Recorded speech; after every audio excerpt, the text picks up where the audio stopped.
So now we go to the starts and sits for week 17. So if you're in the finals, unlike John and I, or maybe just playing for pride, here's some starts and sits via Mr. John Harris. Yep, I hope you are all in your fantasy championship. And the one biggest disclaimer I will give before we start is if you are in your title game, trust your gut over everything. You've made it this far off of that. No matter what we say, no matter what other fantasy pages, analysts, whatever, anybody says, you've made it to the championship, go with your gut. If you're going to lose, at least lose because of the choice you made, as opposed to losing because you went against your own thoughts and trusted somebody else. Anyway, that being said, if you do need recommendations, here are some players that we think you should start. We're not going to tell you to start the obvious guys, the Jonathan Taylors, the Dalvin Cooks, the Alvin Kamara's. No matter how those guys have performed, they will always be in your starting lineup because they are top tier players. And so these are more of streaming options, guys who are probably on your bench that maybe you're a little questionable about, or even starters who just, you don't feel super confident in, but we want to instill that confidence. So starting off at quarterback, Jalen Hurts from the Philadelphia Eagles. The last time the Eagles played Washington, they torched them. That was with Gardner Minshew, but I don't expect that to change with Jalen Hurts in there now. And they don't have Miles Sanders, which means that they don't have their most explosive runner. Jordan Howard and Boston Scott are both very serviceable, but I think that frees up some work for Jalen Hurts to get more production on the ground. And then just simply put, like I said, a lot of points able to be scored against the Washington defense because they just can't stop anybody really. Moving on, next quarterback. This is a little bit more of a risky one. So this is only if you're truly desperate. I know one of my leagues, I almost made the championship with Russell Wilson as my starting quarterback, which is not a situation I want to be in. But if I was in the title game, this is someone I would consider to start over Russ, and that is Trey Lance this week against the Houston Texans. Just simply put, a really good matchup for fantasy quarterbacks, and Lance has the ability to run the ball. I think that Shanahan knows that they are in a win now mode because they can't afford any slip ups necessarily when it comes to trying to get into the wild card spots. And so, what more wake up call do you need than Houston winning last week against the Chargers? I think the Niners are going to come out and be prepared. Now, I don't know, we just did our spread picks. I don't know if they're going to be able to cover the spread because it was pretty huge, but I still think the Niners should be able to put together a solid game plan that can win and at least keep things pretty simple for Trey Lance and allow him to use his legs if he needs to, because that is his main strength. Next at running back, Ronald Jones from the Tampa Bay Buccaneers. Ronald Jones had a really solid outing last week, and it pained me because it lost me one of my games. But I mean, it's the Buccaneers offense. They're one of the best offenses in the league, and so anybody who is starting in that offense is typically going to be played in fantasy leagues. That's how it's been all year. Gronk, Mike Evans, Chris Godwin, Antonio Brown, like all these guys have been starting in fantasy leagues. Leonard Fournette was too. That shouldn't change. They're still one of the best offenses in the NFL. And so when you can have a guy like Ronald Jones, who is the starting running back against the Jets, that's someone that you want to start. Next at running back, Javonte Williams from the Denver Broncos. I'll keep this one short and simple. Both him and Melvin Gordon should be in your starting lineups. Denver runs the ball a lot. They have Drew Lock at quarterback. And so I think that means they're going to want to run the ball even more. And they're facing the Chargers, who have a pretty pitiful run defense. Start the Broncos running backs. If you had to choose between the two, I would go with Javonte just because I think he has higher potential every run to bust off something long, to break tackles, to score a touchdown. But Melvin Gordon's still just a fantastic running back for fantasy this year as well. At wide receiver, first up, Tyler Lockett from the Seattle Seahawks. They play Detroit. Detroit's secondary is pretty vulnerable. The last time that they played a team like this, which was Houston, I had said to start DK Metcalf because I figured he would be the one getting the deep balls. Well, it turned out that was Tyler Lockett in that game. Knowing my luck, it's going to be DK Metcalf in this one. Regardless, I would be comfortable starting both because of the matchup, but I like Tyler Lockett a lot this week because he's just always been very reliable. He's Russell Wilson's favorite target, and I think that'll probably be the same this week in this matchup. Moving on, next wide receiver, Michael Gallup from the Dallas Cowboys. They played the Cardinals, and the Cardinals over the last month have actually allowed the most fantasy points to opposing wide receivers. That includes some guys like Amon-Ra St. Brown on the Lions and various other receivers who they've played over this last month. And now they play Dallas, who has a lot of good wide receivers: Amari Cooper, Michael Gallup, CeeDee Lamb. And so you'd think, well, obviously CD and Amari, those guys are going to be in your starting lineups. But Michael Gallup is someone who's in, a lot of people's benches, and maybe you're a little bit questionable on if you should start him. I would say this is the week to do it. The Arizona defense also is one of the worst defenses in the NFL at stopping explosive plays, which are plays that go for 15 yards or more. And Michael Gallup in this offense, he is the deep ball guy. He is the one who, when he gets one-on-one coverage, Dak is comfortable throwing the ball deep to him. Also in the red zone, we started to see that Dak will target him in the end zone as well. I mean, even last week, CeeDee Lamb wasn't able to get a touchdown. Michael Gallup, I don't think, did either. But we've seen that Michael Gallup gets targets, even if other guys are not. And I mean, even a couple weeks ago, Michael Gallup had a beautiful touchdown in the corner of the end zone. And so wouldn't be shocked if Gallup was able to get one against the Cardinals this week as well. Yeah, as a Gallup owner, can confirm everything you said. Had a 90, at least 80. Well, most games 90. It was 80 against Washington, 66 against Washington, but probably because you're blowing him out. So he's out in the field a lot, like you mentioned, and the lowest target he's had since he's been back from injury is 5. And then he's had 10, 8, 9, 9, and 5 the last 2 weeks. So he gets targets. Yeah, he helped me stay alive in our dynasty league for a while. So, and that's even more targets than I was actually expecting. And so in a game where, I mean, the Cowboys defense should have success, but it's still Kyler Murray in that offense. If that was to turn into a shootout, that even bodes more well for Michael Gallup because, as you said, I mean, last week he had 5 targets, but he didn't even play for like almost an entire half because they pulled starters pretty early. So Michael Gallup and just anybody in the Cowboys offense, I'm comfortable starting them this week. I didn't have him in our official starts, but if you are a Tony Pollard owner, this is another game where I think that Pollard could actually bust off a pretty long run because once again, Cardinals really bad at stopping explosive plays. Pollard is the explosive guy in the offense when it comes to busting off a 60-yard play.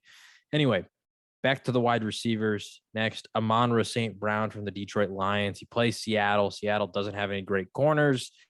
Jamal Adams isn't out there. They're safe. It's just they're banged up. They don't have a lot of talent on the defensive end. Quandre Diggs is solid, but once again, he's only so much that one man can do. And Amon-Ra St. Brown has just been crazy. He's been riding a certain hot streak that I'm not comfortable benching him while he's on this hot streak. I think that he's one of those players that is leading teams to fantasy championships. I know that I had to face him in 2 leagues last week and lost in both. And so that person is now in the championship. I would still start him if you are there, or if you just have him on your team and you're fighting for pride. Amon-Ra St. Brown having a great year. I lost to him too. Really heartbreaking, but yeah.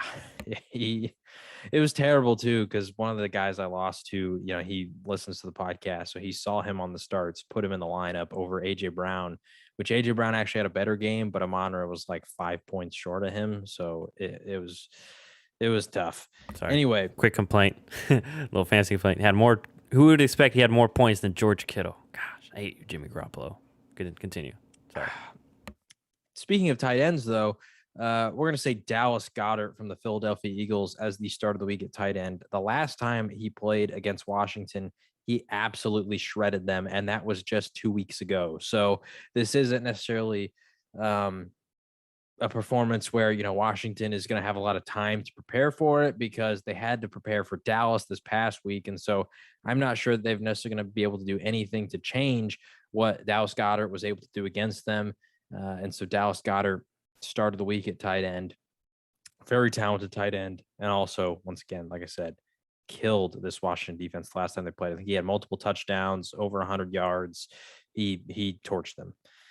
Next, at the sits of the week, once again, these are players who, if you're starting some of these guys, I have concerns for you, but some of these guys, a lot of people might find them in their starting lineup, and I want to give you reason to as to why not.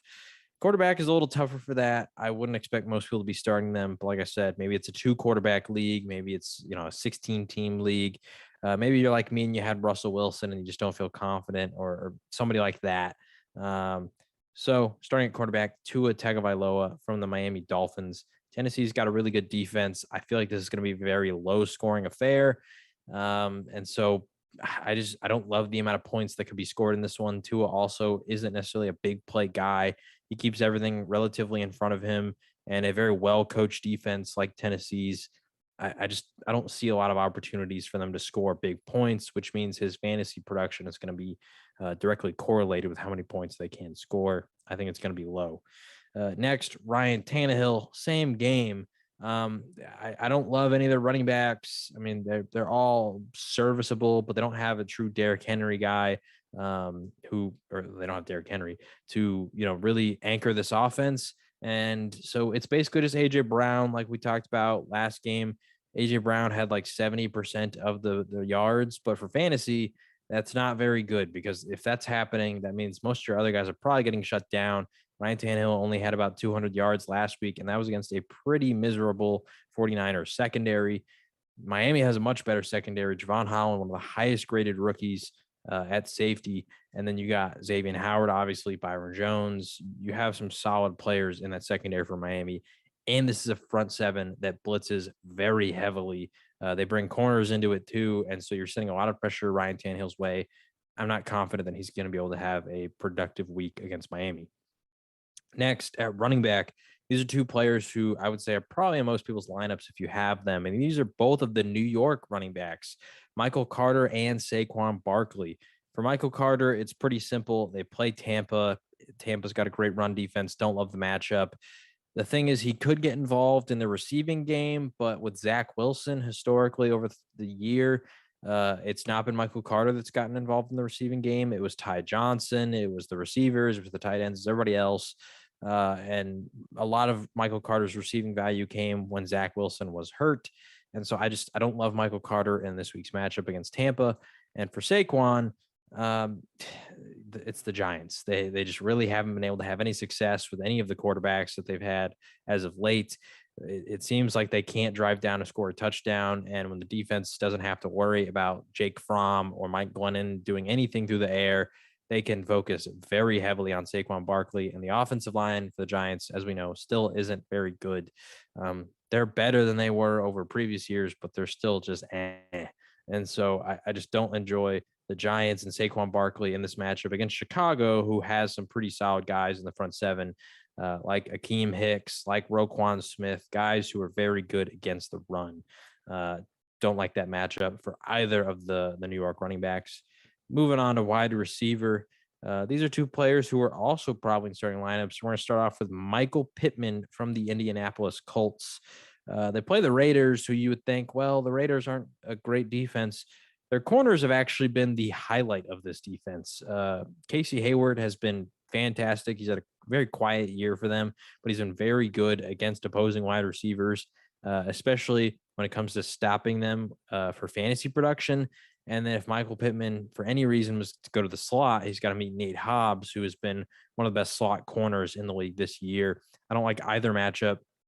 Or either corner that is going to be going against him. And so I just don't like the matchup for Michael Pittman this week. Wouldn't start him, especially since the Raiders don't have the greatest run defense. So this seems like just another week where it could be very heavily reliant on Jonathan Taylor for the game plan. Next, Terry McLaurin from the Washington football team. He's been on the sits a few times here. He was on the sits last week. And it's just because Washington doesn't have a lot of offensive production, a lot of capability to score points. Terry McLaurin is not necessarily a huge red zone target either. So his ability to score touchdowns is pretty low. And I mean, he's just been very boom or bust this year in the fantasy championship. I would hate for you to be relying on Terry McLaurin to be the guy for you. And that he, does what he's been doing for most of the year, and that's just not performing very well. It's not entirely on him. He's incredibly talented, but with Taylor Heineke, the state of this offense, I just don't love it, especially against Darius Slay, who's been one of the best corners in the NFL this year and is probably going to shadow him because Darius Slay has been shadowing a lot of wide receivers this season. Next to wide receiver, AJ Green from the Arizona Cardinals. If I'm going to start a Cardinals receiver this week, it's going to be Christian Kirk. AJ Green, I just don't like the matchup for him. He's got to play Anthony Brown or Trevon Diggs. I don't know who he's going to go up against most of the time. If it's Diggs, I don't expect Kyler to really believe in AJ Green's ability to just beat Diggs consistently enough to where he's willing to, test Diggs, who has incredible ball skills and is able to take the ball away, especially if you have a better matchup on the opposite side for Christian Kirk. Tough part is that which actually I'm not even sure if Anthony Brown will be on the outside. Jordan Lewis missed last week due to COVID. I don't know if he's been cleared yet, which meant Anthony Brown went to the slot. Kelvin Joseph played on the outside, but Kelvin Joseph had an amazing week last week as well. I don't think he even allowed a single completion on the game. And so now they're playing Washington, so there's that caveat there. But I don't like the matchup for AJ Green this week. Once again, if I'm starting a receiver, it's Christian Kirk, their deep ball guy who can maybe bust off something deep. But I don't like the matchup for AJ Green. And finally, at tight end, Pat Freiermuth from the Pittsburgh Steelers. It's just going to be a low scoring affair, I imagine. Big Ben, the very similar to some of these other players that I've mentioned, with their offense, just not a lot of scoring opportunities for this team. And if they do, Freiermuth gets involved in the red zone, but he competes with Eric Ebron. Deontay Johnson is heavily involved. Najee Harris is heavily involved. Chase Claypool gets red zone targets.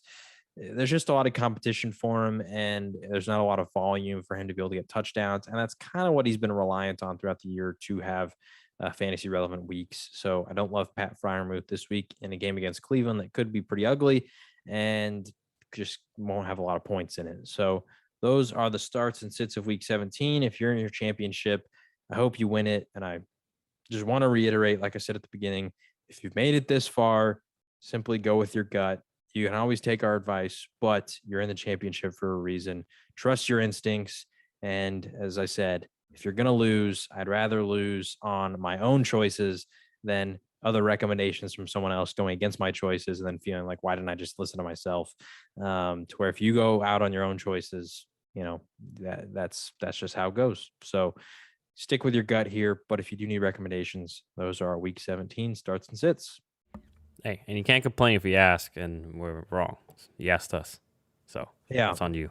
Like John, that's basically essentially the message. But nonetheless, that's not it. Nonetheless, that is the podcast for today. These will, we're about to, that'll be a lot easier from here on out, John. After next week, we'll be just doing playoffs. So then maybe we'll get back to doing the basketball, although basketball's its own little thing because of all the COVID stuff. NBA has kind of sucked this year. Also, both of our teams just suck, especially yours. Yeah. But, anyways, nonetheless, that is a podcast.